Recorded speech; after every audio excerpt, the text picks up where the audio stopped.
ঘটনাটি ঘটেছিল ময়মনসিংহের ভালুকা উপজেলার কোন এক গ্রামে।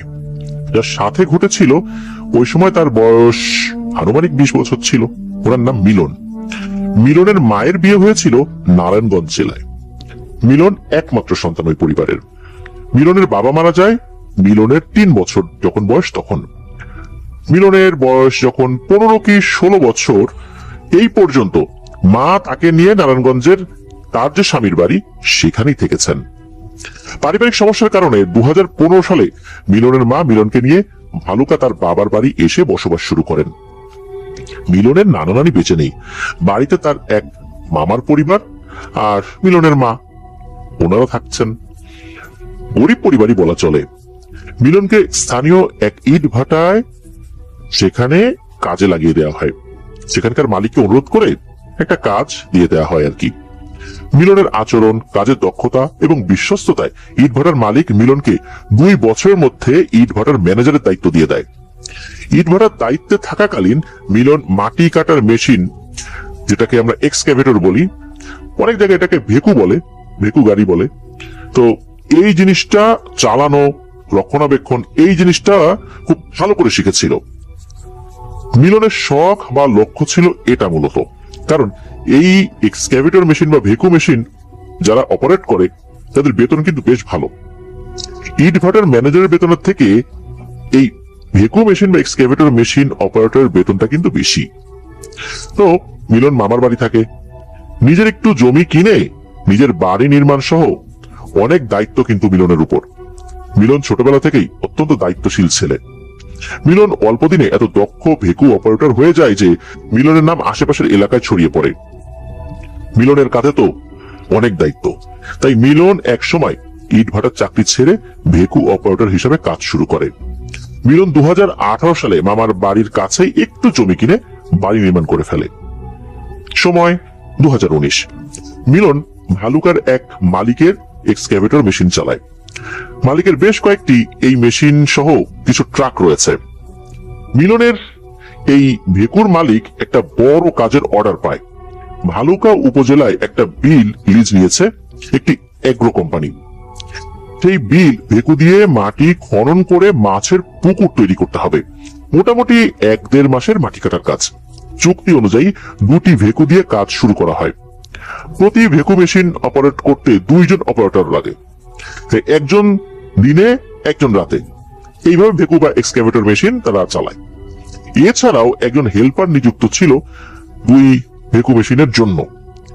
কাজ চলাকালীন 7ম বা 8ম দিন মিলনের ডিউটি পড়ে রাতের বেলা। মিলন রাত 8টায় ডিউটি শুরু করে। রাত 11:30 বা 12টার দিকে 2 ভেকু অপারেটর এবং হেল্পার একসাথে বসে রাতের খাবার খায়। সবাই যার যার টিফিন ক্যারিয়ার, যেটাতে করে খাবার নিয়ে এসেছিল, সেটা খুলে খাবার শুরু করেছে। তো খাবার শেষ করে 3 জন হেঁটে কিছুটা সামনে একটা ইট ভাটার কাছে যায়। ইট ভাটার সামনে একটা চায়ের দোকান আছে, সেখানে চা খাবে এবং রাতে খাওয়ার জন্য পান, সিগারেট এগুলো কিনে আনবে। কাজ শুরু করার পর থেকে প্রতিদিনই এই দোকানে আসে তারা। রাত 12টার পর দোকান বন্ধ করে দেয়। প্রতিদিনের মতো তারা চা খেয়ে পান, সিগারেট কেনে। বিলে ফিরে এসে ভেকু বা এক্সক্যাভেটর স্টার্ট করে মাটি কাটা শুরু করে দেয়। মিলনের ভেকু থেকে অন্য ভেকু আনুমানিক 250 মিটার দূরে মাটি কাটছে। বিলের আশেপাশে ওই ইটভাটা ছাড়া কোনো বসত বাড়ি নেই। সবাই সবার মতো কাজ করছে। রাত তখন 2টো কি 2:30 বাজে। মিলন এই ভেকু মেশিন দিয়ে মাটি কাটছে। ভেকু মেশিনের সামনের যে অংশটা থাকে, এই অংশটা দিয়ে মাটিতে চাপ দিয়ে মাটি কাটা হয়। মিলন লক্ষ্য করে মাটির নিচে কোনো গাছের গুড়ি বা ইট জাতীয় কিছুর সাথে এই অংশটা বেঁধে যাচ্ছে। ভেকুর ওই অংশটা কোনো মতেই মাটির নিচে ঢুকছে না। বেশি প্রেসার দিলে মেশিনের হাইড্রোলিক ফেটে যেতে পারে, তাই মিলন ওই জায়গা থেকে সরে পাশে মাটি কাটা শুরু করে। কিছুটা মাটি কাটা হয়ে গেলে মিলন ভেকু থেকে নেমে ওই জায়গায় দেখতে যায়। ভেকুর সামনে পাওয়ারফুল হেডলাইট জ্বলছে। মিলন নেমে ওইখানে হাত দিয়ে কিছু মাটি সরিয়ে দেখতে পেল পুরাতন মরচে ধরা ধাতব বস্তু জাতীয় কিছু একটা ওখানে আছে। জিনিসটা দেখতে অনেকটা ডিপ টিউবওয়েলের পুরাতন পাইপের মতো মরচে ধরা। যেহেতু পাশের মাটি কাটা হয়ে গেছে, মিলন পুনরায় ভেকুতে বসে চাপ দিয়ে অনেকটা মাটি সহ ওই জিনিসটা তুলে পাশের মাটির স্তূপের উপর রাখে। আশেপাশের মাটি যেহেতু কেটে ফেলেছিল, যার কারণে ওই জিনিসটা অনেকটাই আলগা হয়ে গেছে বা মাটির ওই জায়গাটা অনেকটা দুর্বল হয়ে গিয়েছিল, যার কারণে সে ওই সময় এই কাজটা করতে পেরেছিল। মিলন আবার ভেকু থেকে নেমে মাটির স্তূপের কাছে গিয়ে দেখে একটা ধাতব মরচে ধরা বক্স জাতীয় জিনিস। আকারে তেমন বড় না, অনেকটা খাবার আনার যে টিফিন ক্যারিয়ার ওই রকম সাইজের আর কি। জিনিসটা কি মিলন পর্যবেক্ষণ করে বুঝল না। বস্তুটির এক পাশে ঢাকনা ছিল, ঠিক ঠিক ওই টিফিন ক্যারিয়ার মতো। তো অনেকদিন মাটির নিচে থাকার কারণে এই মরিচা পড়ে ঢাকনা একেবারে চিল হয়ে গেছে, অর্থাৎ একদম আটকে গেছে। আর জিনিসটার ওজন 1-1.5 কেজির মতো হবে। মিলনের খুব আগ্রহ হয় এটা খোলার জন্য। মিলন ব্যস্ত হয়ে পড়ে কাজ রেখে, যেটা খুলতেই হবে। ভেকু মেশিনের ভেতর থেকে স্ক্রুড্রাইভার ও হাতুড়ি বের করে মিলন খোলার চেষ্টা করে ব্যর্থ হয়। মাটির নিচে থাকতে থাকতে মরিচা পড়ে এমন হয়ে গেছে যে কোন দিকে যে বস্তুটির আসলে খোলার মুখ এটাই বোঝা যাচ্ছে না, এমন একটা অবস্থা। তারপর মিলন বুঝতে পেরেছিল যে এই সাইডটা দিয়েই হয়তোবা খোলা যাবে। মিলন একবার জিনিসটাকে সমতলে রেখে ভেকু মেশিনে উঠে ভেকু মেশিন দিয়ে চাপ দেয়। এতে করে জিনিসটা দুমড়ে মুচড়ে যায়। মিলন আবার ভেকু থেকে নেমে জিনিসটা কি অবস্থায় আছে এটা দেখার জন্য গেলে সে দেখে যে জিনিসটা একদম দুমড়ে মুচড়ে গেছে ঠিকই, কিন্তু জিনিসটা ভাঙেনি। এবার মিলন শাবলের মতো মোটা ভারী একটা লিভার এনে কয়েকবার আঘাত করে। এক সময়ে এই জিনিসটার এক সাইডে ফেটে ভেঙে যায়। ওই সময় মিলন দেখলো একটা কুণ্ডুলি পাকানো কালো জমাট বাঁধা ধোয়া ওই জিনিসটা থেকে একটা ফস শব্দ করে বের হলো। এরপর বের হবার পর যেটা হলো, ওই জিনিসটা একটু মেঘের মতো শূন্যে ভাসমান থাকলো, এরপরে আস্তে করে বাতাসে মিলিয়ে গেল। মিলন ভয় পেয়ে কয়েক কদম পিছিয়ে দাঁড়ালো। মিলনের মনে হলো এটা মুক্তিযুদ্ধকালীন বা ব্রিটিশ সময়ের কোনো বোমা জাতীয় কিছু নয় তো। হতে পারে এটা বোমা জাতীয় কিছু, এই কারণে ওদের মধ্যে যে গ্যাস সৃষ্টি হয়েছে, ওর মধ্যে যেই গান পাউডার রয়েছে বা যেই ধরনের এক্সপ্লোসিভ জিনিসগুলো থাকে, এটা থেকে হয়তো ধোঁয়া সৃষ্টি হয়েছে, এমন হতে পারে। সে এরকমই মনে করেছে। মিলন টর্চ লাইটের আলো দিয়ে ইশারা দিয়ে পাশের ভেকু মেশিন অপারেটরকে ডাক দেয়। মিলন এবং ওই ভেকু অপারেটর আর হেল্পার 3 জন মিলে জিনিসটা পর্যবেক্ষণ করে। খনন করা পুকুরের এক পাশে জিনিসটা রেখে যায়, এরপরে যে যার কাজে লেগে যায়। আবার এই পর্যন্ত কিন্তু সবকিছু ঠিকঠাক ছিল, কোনো অস্বাভাবিকতা কারো চোখে পড়েনি বা তারা কোনো কিছু মনেও করেনি। চারদিক নিস্তব্ধ, গ্রামবাসী গভীর ঘুমে আচ্ছন্ন। ইটভাটায় শ্রমিকরা কাজ করছে, আর এদিকে বিলের মধ্যে 2টি ভেকু মেশিন মাটি কেটে যাচ্ছে প্রতিদিনের মতো। মিলনের ভেকু একটা পুকুরের আনুমানিক 3 ফিটের মতো খনন করেছে। ভেকু দিয়ে মাটি তুলে পুকুরের চারপাশে রাখা হচ্ছে। সকালে আবার বুলডোজার দিয়ে মাটি টেনে পাড় নির্মাণ করা হবে। পুকুরের চারপাশ মাটি রাখতে রাখতে বেশ উঁচু হয়ে গেছে, আবার পুকুরও 3 ফিট খনন হয়ে গেছে। অপর ভেকু অপারেটর দূর থেকে শুধু মিলনের ভেকুর হেডলাইটের আলো দেখতে পাচ্ছে। মিলন মাটি কাটার এক পর্যায়ে লক্ষ্য করে বাম দিকের পাড় থেকে স্তূপ করে রাখা কিছু মাটি নিচে পড়ে গেল। যেহেতু কাটা আলগা মাটি, তাই এভাবে পড়ে যাওয়া নতুন কিছু না। এই ধরনের বিষয়ের সাথে সে অভ্যস্ত। তাই মিলন ভেকু ঘুরিয়ে পুনরায় পড়ে যাওয়া মাটি উপরে তুলে তার উপর ভেকু দিয়ে চাপ দিয়ে বসিয়ে দিয়ে আবার আগের জায়গায় কাজ শুরু করেছে। কিছুক্ষণ পর আবার মাটি ওই একই জায়গা থেকে নিচে পড়ে গেল। মিলন দ্বিতীয়বার মাটি তুলে চাপ দিয়ে বসিয়ে কাজ করছে আপন মনে। মিনিট 5 পর আবার উপরের ওই একই জায়গা থেকে ধড়াস করে মাটি নিচে পড়ে গেল।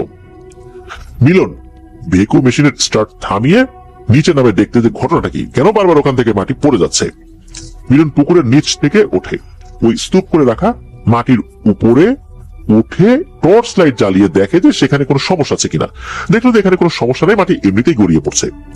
ভেকু দিয়ে আবার তুলে ভালো করে চেপে বসাতে হবে। বারবার এমন হলে তো সময় মতো কাজ হবে না, কারণ তাকে দিনের একটা নির্দিষ্ট সময়ে কতটুকু কাজ করতে হবে এটারও পরিকল্পনা থাকে, আবার রাতে কতটুকু কাজ আগাতে হবে এটারও কিন্তু পরিকল্পনা থাকে। মিলন তুলে রাখা আলগা মাটি থেকে নিচে নামতেই হঠাৎ একটা হুড়মুড় শব্দ শুনে উপরের দিকে তাকাতেই দেখে বিপুল পরিমাণ মাটি তার দিকে ধেয়ে আসছে। এতটাই মাটি ছিল যে মিলন যদি ওই সময় উপরের দিকে না তাকাতো সে নির্ঘাত বিপুল পরিমাণ মাটির নিচে পড়ে যেত, আর তার বডিটাও খুঁজে পেতে দীর্ঘ সময় লাগতো। আর মিলন মারা গেলেও তাকে আসলে খুঁজে বের করাটা এটা অত্যন্ত দুরূহ ব্যাপার হয়ে যেত, কারণ এত পরিমাণ মাটি এটার নিচে চাপা পড়লে কারো বেঁচে থাকার তো কথাই না। এমনকি তাকে খুঁজে পেতেও কিরকম বেগ পেতে হয়, এই ধরনের ডেড বডি যারা উদ্ধার করে, বিশেষ করে এই ভূমি ধসের কারণে বা পাহাড় ধসের কারণে যখন কোনো মানুষজন তার নিচে চাপা পড়ে, এই ডেড বডিও কিন্তু পাওয়া মুশকিল হয়ে যায়, এমন একটা অবস্থা হয়ে যায়। তো যাই হোক, সে যেহেতু একটু সতর্ক হয়ে গিয়েছিল, কিছুটা সরে গিয়েছিল, তবে এর মধ্যে কিন্তু তার শরীর পরে মাটি এসে পড়েছে। এখানে আমরা ফিরে যাব দ্বিতীয় ভেকু চালকের কাছে। মিলন যখন আলগা মাটির স্তূপের উপরে উঠে টর্চ জ্বালিয়ে দেখছে, তখন দূর থেকে ওই দ্বিতীয় ভেকু চালক এটা কিন্তু দেখেছে। সে ভেবেছে ঘুম পেয়েছে, তাই হয়তো কাজ থামিয়ে পান সিগারেট খাচ্ছে মিলন। সে নিজেও কাজ গুছিয়ে ভেকুর স্টার্ট বন্ধ করে নেমে আসে মিলনের কাছে, একটু পান সিগারেট খেয়ে আলাপ আলোচনা করে আসি, এই চিন্তা থেকে আর কি। দ্বিতীয় ভেকু চালক তুলে রাখা আলগা মাটির কাছে এসে দেখে মিলন নেই।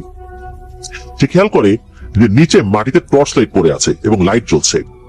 তাই দ্বিতীয় ভেকু চালক দ্রুত নিচে নেমে দেখে মিলন মাটিতে চাপা পড়ে আছে আর তার পাশে টর্চ লাইট জ্বলছে। তার বর্ণনা অনুযায়ী মিলনের মাথাটা শুধু বাইরে ছিল আর সমস্ত শরীর মাটির নিচে চাপা পড়া। মিলন মুখ দিয়ে কথা বলতে পারছে না, শুধু এক ধরনের গোঙানির মতো আওয়াজ করছে। অনেক কষ্ট করে একাই ওই দ্বিতীয় ভেকু চালক মিলনকে মাটি থেকে বের করে। মিলনকে কাঁধে কাঁধ মিলিয়ে ধরে হেঁটে হেঁটে ইট ভাটার দিকে নিয়ে যায়। ইট ভাটা আনার পর অ্যাগ্রো ফার্ম মালিক এবং মিলনের যে ভেকু মালিক, এই দুজনকে ফোন করে খবর দেওয়া হয় এই ঘটনা ঘটেছে। তখন ছিল 2020 সালের ফেব্রুয়ারি মাস। ভেকু মালিক মিলনকে দ্রুত ভালুকা স্বাস্থ্য কমপ্লেক্সে নিয়ে আসতে বলেন। ইটভাটার ট্রাকে করে মিলনকে ভালুকা হসপিটালে নিয়ে এসে ভর্তি করানো হলো। ততক্ষণে ভেকু মালিক এবং অ্যাগ্রো ফার্মের ম্যানেজার সহ অনেকে হসপিটালে চলে এসেছে। ডাক্তার জানায় উপর থেকে মাটি পড়ে চাপা পড়ার কারণে বুকে মারাত্মক আঘাত পেয়েছে, যার কারণে সে এখন কথা বলতে পারছে না। অবশ্য একদিন পরে মিলনকে হসপিটাল থেকে রিলিজ দেওয়া হয় এবং উপদেশ দেওয়া হয় 1 মাস কাজ করা যাবে না, রেস্টে থাকতে হবে এবং জোরে কথা বলা যাবে না। সে বাড়িতে যাবার পরপরই লকডাউন শুরু হয়ে যায়।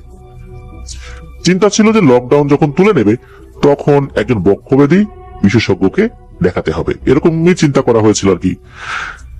এদিকে দেশে লকডাউন চলছে, মিলন বাড়িতে আছে, লকডাউনও উঠছে না, বের হতে পারছে না। শরীর স্বাভাবিক হলে সে তো কাজে যোগদান করবে, এমনই তো পরিকল্পনা, কিন্তু ব্যাপারটা আসলে সেভাবে হয়নি। মাসখানেক পর মিলনের পরিবার থেকে ভেকু মালিকের কাছে ফোন দিয়ে এক অদ্ভুত তথ্য জানানো হয়। মিলনের বাড়ি থেকে ভেকু মালিককে জানানো হয় যে মিলন মানসিক ভারসাম্য হারিয়ে ফেলেছে, মিলন নাকি পাগল হয়ে গেছে। মিলন হঠাৎ করে অস্বাভাবিক আচরণ করছে, ওনার কণ্ঠস্বর পাল্টে গেছে, যাকে পায় তাকেই আক্রমণ করে মারার চেষ্টা করে এবং নিজের শরীর নিজেই কামড়ে ছিঁড়ে ফেলছে, এই করছে আর কি। মিলনকে ঘরে বেঁধেও রাখা হয়েছে। পরদিন ভেকু মালিক আর এই যে জিল্লুর রহমান ভাই, যিনি আমাদেরকে ঘটনা দিয়েছেন, তো ওনারা দুইজন সহ আরো একজন, 3 জন মিলনকে দেখতে গিয়েছিলেন। বলে রাখা ভালো, এই 3 জনের মধ্যে 2 জনকে কিন্তু মিলন চেনে জানে, বিশেষ করে জিল্লুর রহমান ভাইকে এবং এই ভিকু মালিককে। বাকি একজন ছিল জিল্লুর রহমান ভাইয়ের বড় বোনের হাজবেন্ড। মিলন কিন্তু তাকে চেনে না, এমনকি কোনোদিন দেখেও নাই। তো ওনারা বাড়িতে গিয়ে দেখেন যে মিলনকে একদম খুব টাইট করে বেঁধে রাখা হয়েছে একটি ঘরে। ওরা যে আটকে রাখা হয়েছে বিষয়টা এরকম নয়, ঘরের মধ্যে বেঁধে রাখা হয়েছে। তো এই কয়েকদিনে মিলনের শরীর একদম কঙ্কালের মতো হয়ে গেছে। তো ওরা যখন ঘরে ঢুকেছেন তখন মিলন এই জিল্লুর রহমান ভাইয়ের বোন জামাইকে উদ্দেশ্য করে বলে, কিরে তোর বাপ তো মরছে সাপের কামড়ে, তুইও তো দেখছিস সাপের হাত পা দেখে ফেলেছিস রে। মিলনের গলার কণ্ঠস্বর একটু ভাঙা, বেশ অন্য রকমের ছিল ওই সময়। মিলন চিল্লাচিল্লি চেঁচামেচি এগুলো করতে করতে গলা ভেঙে গেছে। এদিকে জিল্লুর রহমান ভাইয়ের বোন জামাইয়ের নাম ছিল রফিকুল। মিলন কি করে তার নাম জানে এটা তো ওনারা ওই সময় বুঝতে পারেনি, কারণ সে কিন্তু নাম ধরে ডেকেছিল। রফিকুল ভাই সামান্য সময় পরে রুম থেকে বের হয়ে অন্য রুমে গিয়ে একা বসে থাকেন। আরেকটা ব্যাপার, ওনারা মিলনের রুমে ঢোকার পর বাইরের থেকে বেশি গরম অনুভূত হয়েছে, আর ঘরে বিদ ঘুটে ভ্যাপসা গরম আর একটা দুর্গন্ধ। ঘর কিন্তু একদম পরিষ্কার পরিচ্ছন্ন ছিল, তবে ঘরের জানালা বন্ধ ছিল। মিলন অসুস্থ হওয়ার পর থেকে নাকি আলো আলো একদম সহ্য করতে পারে না, আলো সইতেই পারে না। এদিকে ওনারা মিলনের শরীরে হাত দিতেই মিলনের মাথা এদিক সেদিক ঘুরিয়ে ওনাদের হাতে কামড় বসাতে চেয়েছিল। মিলনের হাত পা কিন্তু বাঁধা, শুধু ঘাড় ঘুরিয়ে কামড় দিতে চেয়েছে। পালিত কুকুর বা বিড়ালকে ডাক্তার ইনজেকশন দিতে গেলে সময় সময় কিন্তু এরা এরকম করে, তাদেরকে কিন্তু বেঁধে ফেলা হয়, হাত পা শক্ত করে ধরে রাখা হয়, তারপরে কিন্তু ঘাড় ঘুরিয়ে কামড় দেওয়ার চেষ্টা করে। মিলনও তাদের সাথে ঠিক এই কাজটাই করেছে। আরেকটা ব্যাপার, ওনারা মিলনের বাম হাতের বাহুতে কুষ্ঠরোগের মতো একটা দাগ লক্ষ্য করেন। এরপরে এই জিনিসটা লক্ষ্য করে মিলনের মাকে ওনারা জিজ্ঞেস করেন যে ঘটনাটা কি। এই দাগটা কিন্তু কোনো ক্ষত বা জন্মগত দাগ ছিল না। কোন জায়গা যদি ক্ষত হয় সেখানে এক ধরনের দাগ হয়ে যায়, আবার জন্মগত দাগ থাকলেও একটা ব্যাপার থাকে। মিলনের মা জানান যে মিলনের এই সমস্যা শুরু হওয়ার পর থেকে এই দাগ উঠেছে, আগে এই দাগ ছিল না। ডাক্তার এক ধরনের চর্মরোগ বলে অভিহিত করেছেন, সেটা নামও বলেছেন, সেটা কোন ধরনের চর্মরোগ এটা অবশ্য মিলনের মা বলতে পারেন নাই। তো ওনারা অন্য একটা রুমে এসে বসেন। মিলনের মা ওনাদেরকে সব খুলে বলেন যে এই ঘটনা ঘটেছে। তো আজকের মতো এমন আগ্রাসী আচরণ কিন্তু সে আগে করেনি, এটাও মিলনের মা জানান। সে যখন ভালো থাকে তখন আগের মতো স্বাভাবিক আচরণ করে। আমার কি হয়েছে, আমাকে বেঁধে রেখেছো কেন, আমাকে কাজে যেতে হবে, আমার খিদা লেগেছে, স্বাভাবিক কথাবার্তা বলে। তখন খাবার দিলে মিলন খায়, কিন্তু হঠাৎ হঠাৎ এমন পাগলামি শুরু করে। মানসিক ডাক্তার দেখানো হয়েছে, ডাবল ডোজের ঘুমের ওষুধ দিলেও কাজ করে না, রাতে ঘুমায় না। শরীর স্বাভাবিক থাকলে দিনের বেলা ঘুমায়। ওনারা মিলনের মাকে সান্ত্বনা দিয়ে আবার আসবো বলে বিদায় নিয়ে চলে আসেন। ওনারা ফিরে আসার 2 দিন পর এই যে জিলুর রহমান ভাইয়ের বোন জামাই ওনাকে ফোন করে জানান যে মিলনের সমস্যা কোনো মানসিক সমস্যা বলে তার মনে হচ্ছে না। ওনারা যাওয়ার পর মিলন কিভাবে এই ব্যক্তির নাম জানলো, আর এই যে রফিকুল ভাইয়ের বাবা প্রায় 40 বছর আগে মারা গেছেন সাপের কামড়ে, আর মিলনের বয়স তো 25ই হয় নাই, ব্যাপারটা কিন্তু কোনোভাবে কাকতালীয় হতেই পারে না। তো রফিকুল ভাই জানান যে উনি নিশ্চিত যে এটা জিন ঘটিত কোনো সমস্যা। ডাক্তারের পরামর্শ অনুযায়ী চিকিৎসা যেহেতু চলছে, সেটা বন্ধ না করে একজন ভালো হুজুর বা কবিরাজ দেখানো উচিত। রফিকুল ভাই জিলুর রহমান ভাইকে পরামর্শ দেন যে তুমি মিলনের মায়ের সাথে কথা বলো, এই বিষয়টা বলো যে ভালো কোনো হুজুর বা কবিরাজ দেখাতে।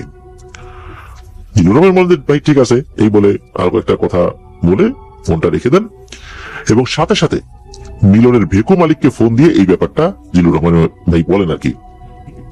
সবকিছু শোনার পর ওই ভেকু মালিক ওনাকে ওই দিন রাতে ভেকুর নিচে পাওয়া ওই কৌটার কথাটা জানান। কেননা ওই কৌটার বিষয়টা কিন্তু ওই যে দ্বিতীয় যিনি ভেকু চালক তিনিও পরবর্তীতে শুনেছেন, যার কারণে এই ব্যাপারটা কিন্তু পরবর্তীতে ওই দ্বিতীয় ভেকু চালকের কাছ থেকে ভেকু মালিকও জেনেছেন। তো ওনারা তো বিষয়টা জানিয়েছেন আর কি। এই বিষয়টা জানার পর জিলুর রহমান ভাই যখন উনি ওনার দুলাভাইকে, এই রফিকুল ভাইকে ফোন করে এই বিষয়টা যখনই বলেছেন, তখন ওনার দুলাভাই জানান যে তোমার কথা যদি সত্য হয়, অর্থাৎ ওই রাতের যে ঘটনাটা এটা যদি সত্যি ভাবে ঘটে থাকে, তাহলে আমি নিশ্চিত এটা 100% জিনের সমস্যা। আর ওই কৌটায় কোনো খারাপ জিন বন্দী ছিল, জিন মুক্তি পেয়ে মিলনের উপর আসর করেছে। জিলুর রহমান ভাই রাতে মোটরসাইকেলে করে মিলনের বাড়িতে চলে গেলেন 3 জন, ভেকু মালিক, তারপর রফিকুল ভাই আর এই যে জিলুর রহমান ভাই। মিলন ওই বন্ধ করা রুমে ঘুমাচ্ছে।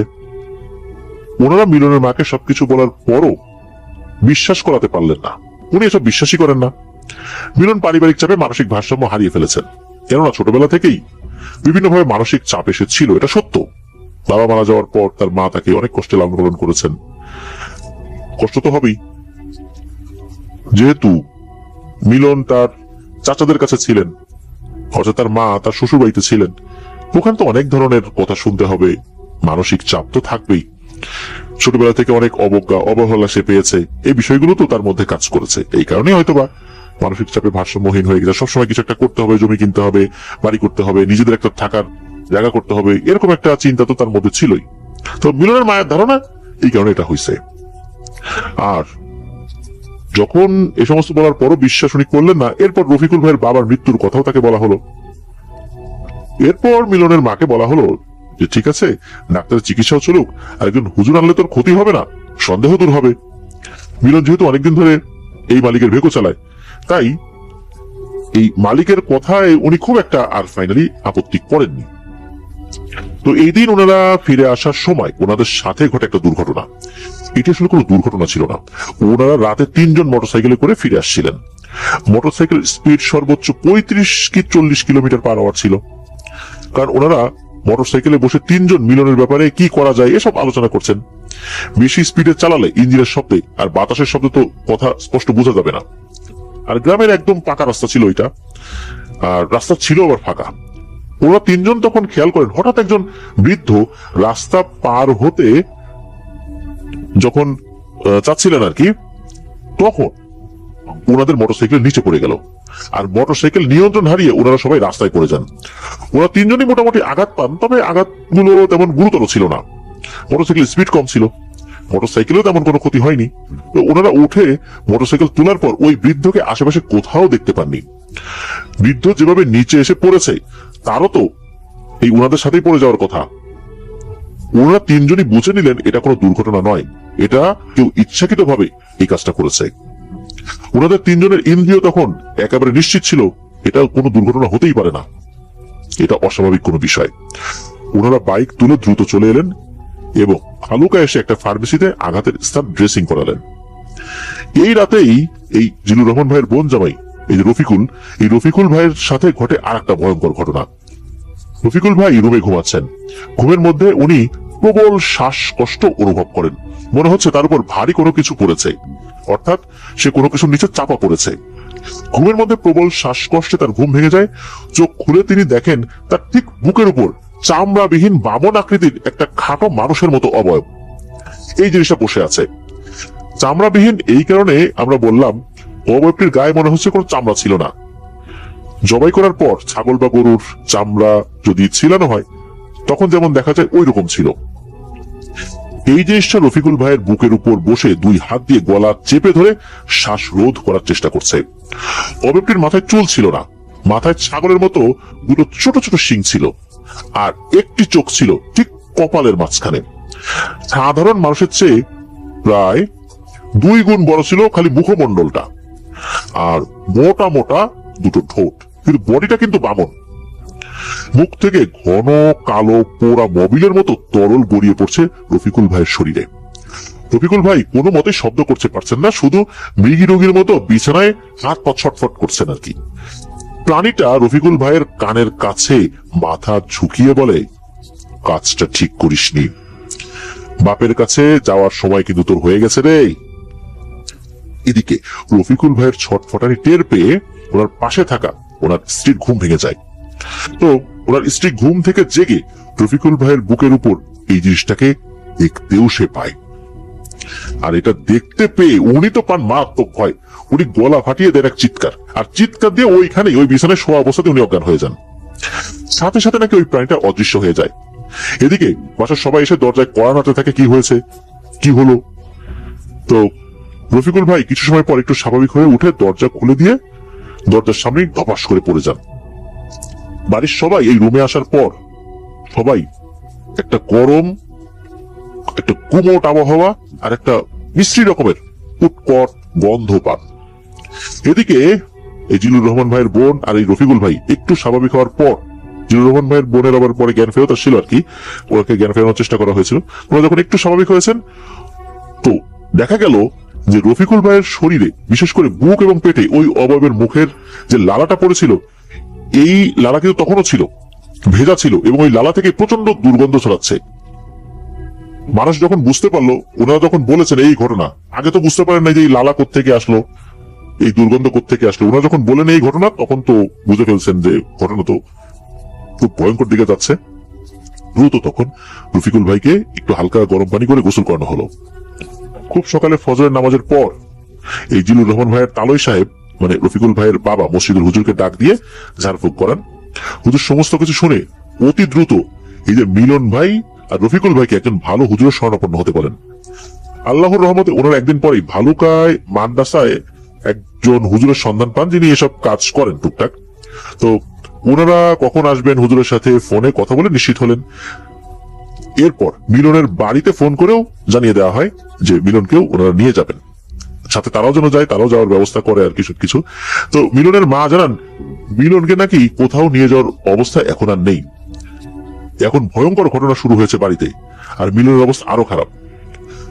গতকাল মিলনকে আবার নাকি ডাক্তারের কাছে নেওয়া হয়েছিল, আর এই সমস্ত কথাগুলো আবার ফোন করে যখন হুজুরকে বলা হলো, পরদিন হুজুরকে নিয়ে এসে মিলনের বাড়িতে ওনারা যান। মিলনের বাড়িতে ঢোকার আগে হুজুর কিছু আমল করে নিলেন। মিলনের রুমের দরজায় হুজুর সাথে করে আনা ব্যাগ থেকে আটা বা ময়দা জাতীয় কিছু পাউডার বের করে একটা রেখা টেনে দিলেন দরজার এক পাশ থেকে অন্য পাশ পর্যন্ত। রুমের সকল জানালা কিন্তু বন্ধ ছিল আগে থেকেই। হুজুর দরজার বাইরে দাঁড়িয়ে আয়াত পাঠ করা শুরু করলেন। মিলন হাত পা বাঁধা অবস্থায় রুমের ভেতরে ফ্লোরে শুয়ে আছে। প্রায় 15 মিনিট পর মিলনের মৃগী রোগীর মতো সারা শরীরে কম্পন শুরু হলো। এদিকে মিলনের মা চিৎকার করে কান্নাকাটি করে ওনাদেরকে এসব বন্ধ করতে বলেন। মিলন মারা যাচ্ছে, তাড়াতাড়ি হাত পা খুলে দেওয়া হোক, এরকম কথা বলছেন। মিলনের মায়ের মতো এই যে জিলুর রহমান ভাই, তারপরে এই যে বেকুর যিনি মালিক, ওনারাও এটাই মনে করছিলেন যে এটাই হয়তো বা হবে। রফিকুল ভাই মনে করছিলেন যে কি যদি করতে আসলাম, যদি কিছু একটা হয়ে যায় তখন তো মিলনের মা আমাদেরকে উল্টো এটা কেসে ফাঁসিয়ে দেবেন, এরকম চিন্তা কিন্তু ওনাদের মাথায়ও ছিল। আর এদিকে আর একটা ব্যাপারও মাথায় আসছিল ওনাদের, যে মৃত্যুর সময় কিন্তু মানুষ এরকম ছটফট করে অনেক সময়। আসলে কি মিলন কি মারা যাচ্ছে নাকি আসলে কি হচ্ছে? এদিকে হুজুর কিন্তু বলেছিলেন যে শোনো, তোমরা কিন্তু আমার কাজ যখন শুরু হবে এর মধ্যে কোন রকম বাধা দিতে পারবে না, বাধা দেয়া একদম কিন্তু নিষেধ, যা হয় হবে, কিন্তু কেউ বাধা দিতে আসবে না। এদিকে উঠোনে অনেক মানুষ জড়ো হয়ে গেছে। ওই সময় ওনারা মিলনকে কেউ স্পর্শ করেননি। এদিকে হয় কি, এসব ভাবনার অবসান ঘটিয়ে মিলনের রুমে কিছু একটা ভাঙার বিকট শব্দ, আর মিলন একটা চিৎকার দিয়ে একদম চুপ হয়ে যায়। হুজুর আয়াত পাঠ করা থামিয়ে এক গ্লাস পানি চাইলেন। পানিতে ফু দিয়ে দরজার সামনে ওই পাউডার দিয়ে বানানো দাগে পানি ঢেলে দিলেন। দাগটা মুছে গেল। হুজুর আল্লাহু আকবার বলে রুমে প্রবেশ করে ওনাদেরকে হাত দিয়ে ইশারা দিলেন ওই রুমে ঢোকার জন্য। তো ওনারা প্রবেশ করছেন, জিলুর রহমান প্রবেশ করছেন। তো রুমের একটা জানালা কিন্তু এখন খোলা। স্টিলের গ্রিলের জানালার একটা পার্ট পাকা হয়ে আছে, মানে মনে হচ্ছে এমন ভারী কিছু এদিক দিয়ে আঘাত করে বের হয়ে গেছে, ওই আঘাতে জানালার একটা পার্ট পাকাই হয়ে গেছে, এমন একটা অবস্থা। এদিকে মিলন অজ্ঞান হয়ে পড়ে আছে ফ্লোরে। হুজুর মিলনকে পরা পানি দিয়ে ছিটা দিলেন। কিছুক্ষণ পর তার হুঁশ ফেরত এলো। মিলন সুস্থ স্বাভাবিক কথাবার্তা এবং আচরণ করছে। হুজুর মিলনকে গোসল করাতে বললেন। হুজুর মিলনের বাড়ির চারপাশ ঘুরে বাড়ি বন্ধ করে দিলেন। মিলন ও রফিকুল ভাইকে 5 ওয়াক্ত নামাজ এবং বিশেষ একটা আমলের শিক্ষা উনি দেন, এবং পানি থেকে নিরাপদ দূরত্ব বজায় রাখতে বলেন। এমনকি ওয়াশরুমে গোসল করলেও দরজা খোলা রেখে বাইরে কাউকে পাহারায় বসিয়ে যেন গোসল করা হয়, এই দুইজন আর কি, রফিকুল ভাই আর মিলন, এই দুইজনের জন্য এই পরামর্শ দিলেন হুজুর। উনি বলে দিলেন আপাতত ইনশাল্লাহ কোনো সমস্যা হবে না, আর কোনো সমস্যা যদি দেখা যায় সাথে সাথে যেন ওই হুজুরকে জানানো হয়।